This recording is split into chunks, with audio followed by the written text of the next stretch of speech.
प्यारे बच्चों, good morning. कल हमने देखा था आयनिक यौगिक किस प्रकार बनते हैं। हमने देखा था कि आयनिक यौगिक ऋण आयनों और धन आयनों के मेल से बनते हैं। जैसे कि मैग्नीशियम धन आयन है, क्लोरीन ऋण आयन है, तो इनके मेल से बनता है मैग्नीशियम क्लोराइड MgCl2। उसके बाद हम देखते हैं आयनिक यौगिकों के गुणधर्म। आयनिक यौगिकों में क्या क्या गुणधर्म होते हैं। पहली बात तो बेटा, आयनिक यौगिक हम देख सकते हैं कि वो थोड़े से कठोर होते हैं, नरम कठोर होते हैं। यानी कि कठोर तो होते हैं, यानी कि उनकी शेप तो फिक्स होती है, लेकिन यदि उनको चोट करते हैं तो आसानी से टूट जाते हैं और वो भंगुर होते हैं, क्षण भंगुर होते हैं। देखिए सोडियम क्लोराइड आप जानते हैं, देखा होगा आपने, नमक हम जो खाते हैं।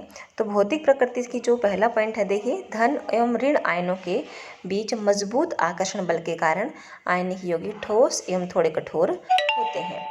ये यौगिक सामान्यतः भंगुर होते हैं तथा दाब डालने पर टुकड़ों में टूट जाते हैं। गलनांक एवं क्वथनांक, यानी कि आयनिक यौगिकों का गलनांक एवं क्वथनांक बहुत अधिक होता है। यानी कि क्योंकि ये ऋण और धन आयनों के मेल से बनते हैं, इनके बीच में मजबूत आयनिक आकर्षण बल होता है।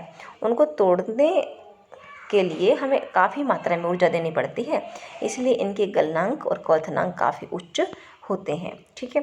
घुलनशीलता, घुलनशीलता क्या होती है बेटा? वैद्युत संयोजक यौगिक सामान्यतः जल में घुलते हैं और केरोसिन, पेट्रोल जैसे विलायकों में नहीं घुलते।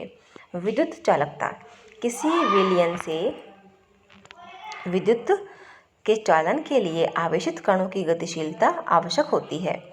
आयनिक यौगिकों के जलीय विलयन में आयन उपस्थित होते हैं। जब विलयन में विद्युत धारा प्रवाहित की जाती है तो यह आयन विपरीत इलेक्ट्रॉन की ओर गमन करने लगते हैं। ठोस अवस्था में आयनिक यौगिक विद्युत का चालन नहीं करते, क्योंकि ठोस अवस्था में दृढ़ संरचना होने के कारण आयन गति नहीं कर सकते, और जहाँ आयन गति नहीं करते वहाँ पर विद्युत का चालन भी नहीं होता। लेकिन आयनिक यौगिक गलित अवस्था में, यानी कि पानी में घुली अवस्था में विद्युत का चालन करते हैं, क्योंकि गलित अवस्था में आयन जो है एक स्थान से दूसरे स्थान तक जाते हैं और विपरीत आवेशों के कारण वहाँ पर जो मजबूत बल था बेटा वो कमज़ोर पड़ जाता है। इसीलिए वो स्वतंत्र रूप से फ्रीली गमन कर सकते हैं और विद्युत का चालन कर सकते हैं। आगे प्रश्न जो है ये आप लोगों ने करने हैं, मैंने अनुभाग में दिए हैं। आगे देखिए, धातुओं की प्राप्ति। धातुओं को प्राप्त कैसे करते हैं? जैसे कि मान लीजिए सोना है, चांदी है, लोहा, एल्यूमिनियम, मैग्नीशियम, तांबे की तार हम बनाते हैं, तो ये धातुएं प्राप्त कैसे करते हैं? पृथ्वी की भूपर्पटी धातुओं का मुख्य स्रोत है। समुद्री जल में भी सोडियम क्लोराइड, मैग्नीशियम क्लोराइड आदि जैसे कुछ विलेय लवण होते हैं जिनके अंदर धातु होती है। जैसे कि सोडियम क्लोराइड नमक है, हम खाते हैं, इसमें सोडियम धातु है, ठीक है ना। अब जो समुद्र का जल है ना, उसमें सोडियम क्लोराइड होता है काफ़ी मात्रा में, मैग्नीशियम क्लोराइड भी होता है, और भी कई सारे ऐसे लवण होते हैं, उनमें धातु तो उपस्थित होती ही है। इसी प्रकार पृथ्वी की भूपर्पटी, भूपर्पटी क्या होती है बेटा? ऊपरी जो परत है ना, उसमें प्राकृतिक रूप से पाए जाने वाले तत्वों या यौगिकों को खनिज कहते हैं। इन्हीं खनिजों से हमें धातु प्राप्त होती है। कुछ स्थानों पर खनिजों में कोई विशेष धातु काफ़ी मात्रा में होती है, जिसे निकालना लाभकारी होता है, आसान होता है और कम पैसे लगते हैं उसके ऊपर। इन खनिजों को अयस्क कहते हैं। देखो, खनिज अयस्क एक ही बात है, लेकिन थोड़ा सा अंतर है। देखो, कुछ खनिजों में धातु की मात्रा काफ़ी ज़्यादा होती है, किसी विशेष धातु की मात्रा ज़्यादा होती है, जिसे प्राप्त करना लाभकारी और सस्ता होता है, आसान होता है। उन खनिजों को हम अयस्क कहते हैं। ठीक है बेटा। तो धातुओं का निष्कर्षण कैसे करते हैं? देखो, अयस्क मिल गया हमें, हमने कुछ जैसे समुद्र से हम नमक निकाल लिया, ठीक है ना, तो उसको हम साफ़ कैसे करेंगे, उससे धातु कैसे निकालेंगे? इसी प्रकार मान लो हमने ना खुदाई कर ली, तांबे की खान थी, तांबे की खान से खुदाई कर ली, खुदाई करने से हमें क्या प्राप्त हो गया? एक ना, जैसे मान लो रेत का पाउडर सा जिसमें धातु मिली हुई वो प्राप्त हो गया, तो वो क्या है? वो हमारे पास अयस्क हमें प्राप्त हुआ है, धातु थोड़ी प्राप्त हुई है। तो धातुओं का निष्कर्षण कैसे करते हैं? तो देखो बेटा, थोड़ा सा ध्यान देने की ज़रूरत है इसमें। धातुओं की सक्रियता श्रेणी के बारे में पढ़ चुके हैं, इसलिए आप आसानी से समझ सकते हैं कि अयस्क से धातु का निष्कर्षण कैसे होता है। कुछ धातुएं बहुत अधिक अभिक्रियाशील होती हैं, ठीक है ना बेटा। अब ज़्यादा अभिक्रियाशील है तो वो अभिक्रिया की मिलेंगी, ठीक है ना, तो वो उनको हमें यौगिकों के रूप में निकालेंगे। कुछ धातुएं ऐसी हैं जो अभिक्रियाशीलता उनकी कम होती है, तो उनको थोड़ा सा जल्दी हम प्राप्त कर सकते हैं। कुछ धातुएं ऐसी हैं जो बिल्कुल भी अभिक्रिया नहीं करती, वो स्वतंत्र रूप में पाई जाती हैं, ठीक है बेटा। कुछ धातुएं भूप्रकृति में स्वतंत्र अवस्थाएं पाई जाती हैं, कुछ धातुएं अपने यौगिकों के रूप में मिलती हैं, ठीक है ना। तो सक्रियता श्रेणी में नीचे आने वाली धातुएं सबसे कम अभिक्रियाशील होती हैं। ये स्वतंत्र अवस्थाएं पाई जाती हैं, तो इनको साफ करने की ज़्यादा कुछ इनके लिए मेहनत करने की ज़रूरत नहीं पड़ती। जैसे सोना है, चांदी, प्लेटिनम, तांबा आदि जो है स्वतंत्र अवस्था में पाए जाते हैं। कॉपर सिल्वर तो फिर भी, चांदी और तांबा तो फिर भी मिलते हैं अपने कुछ न कुछ सल्फाइड ऑक्साइड के रूप में, उनको बहुत आसानी से हम प्राप्त कर सकते हैं।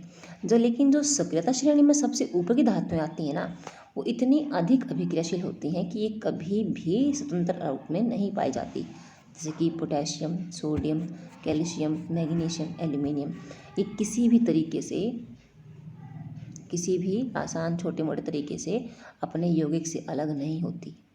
इनको अलग करने के लिए विद्युत अपघटन का प्रयोग किया जाता है, यानी कि बिजली के द्वारा, विद्युत के द्वारा इनको साफ किया जाता है, ठीक है। सक्रियता श्रेणी के मध्य की जो धातुएं हैं, इनकी अभिक्रियाशीलता मध्यम होती है। पृथ्वी की भूप्रकृति में ये मुख्यतः ऑक्साइड, सल्फाइड या कार्बोनेट के रूप में पाई जाती हैं। आप देखेंगे कि ये धातुएं जो हैं, इन धातुओं के, कई धातुओं के अयस्क ऑक्साइड होते हैं। कई धातुओं के जो अयस्क होते हैं वो ऑक्साइड रूप में मिलते हैं। ऑक्सीजन की अत्यधिक अभिक्रियाशीलता एवं पृथ्वी पर इसकी पर्याप्त मात्रा होने के कारण ऐसा होता है कि अधिकांश धातु ऑक्सीजन से विक्रिया कर सकती हैं और कई धातुओं के जो अयस्क हैं वे ऑक्साइड रूप में मिलते हैं, ठीक है। इस प्रकार अभिक्रियाशीलता के आधार पर हम धातुओं को निम्नलिखित 3 भागों में बांट सकते हैं। निम्न अभिक्रियाशील धातुएं, मध्यम अभिक्रियाशील धातुएं, उच्च अभिक्रियाशील धातुएं। प्रत्येक वर्ग में आने वाली धातुओं को प्राप्त करने के लिए विभिन्न तकनीकों का उपयोग किया जाता है। अयस्क से शुद्ध धातु का निष्कर्षण कई चरणों में होता है। इन चरणों का सारांश चित्र 3.10 में दिया गया है। निम्न भागों में प्रत्येक चरण की विस्तृत व्याख्या की गई है। देखो, ये है एक मोटा तरीका दिखा रखा है इसने। अयस्क निकाल लिया, ठीक है ना, अयस्क ले लिया, अयस्क से फिर अयस्क का सांद्रण कर लिया। सांद्रण क्या होता है मेरे बेटे? सांद्रण होता है अयस्क के अंदर धूल, मिट्टी या गंदगी, रेत आदि जो है उसको साफ करना, उसको बोलते हैं अयस्क का सांद्रण। अब चाहे ये अयस्क किसी अधिक अभिक्रियाशील धातु का हो, मध्यम अभिक्रियाशील धातु का हो या कम अभिक्रियाशील धातु का हो, इनका जो अयस्क है उसका क्या जाएगा? सांद्रण, ठीक है ना। सांद्रण करके फिर हम ये देखेंगे कि वो जो धातु है वो कितनी विक्रियाशील है। उसी के आधार पर उसके लिए हम तकनीक अपनाएंगे। जिससे मान लीजिए उच्च विक्रियाशील धातु है, sodium, potassium, magnesium, aluminium, calcium, इनके लिए क्या करेंगे? इनके लिए हम लोग इनको किसी भी तरीके से घोलेंगे पानी में, ठीक है ना, या उसके अंदर कोई साल्ट डाल देंगे साथ में, ठीक है ना, उसी धातु का साल्ट डाल देंगे, लवण डाल देंगे, उसका करेंगे फिर विद्युत अपघटन, ठीक है। उसके बाद यदि मध्यम अभिक्रियाशील धातु है तो उसके लिए हम ये देखेंगे, मध्यम अभिक्रियाशील धातु के लिए, कि जो अयस्क है वो कार्बोनेट है या सल्फाइड है।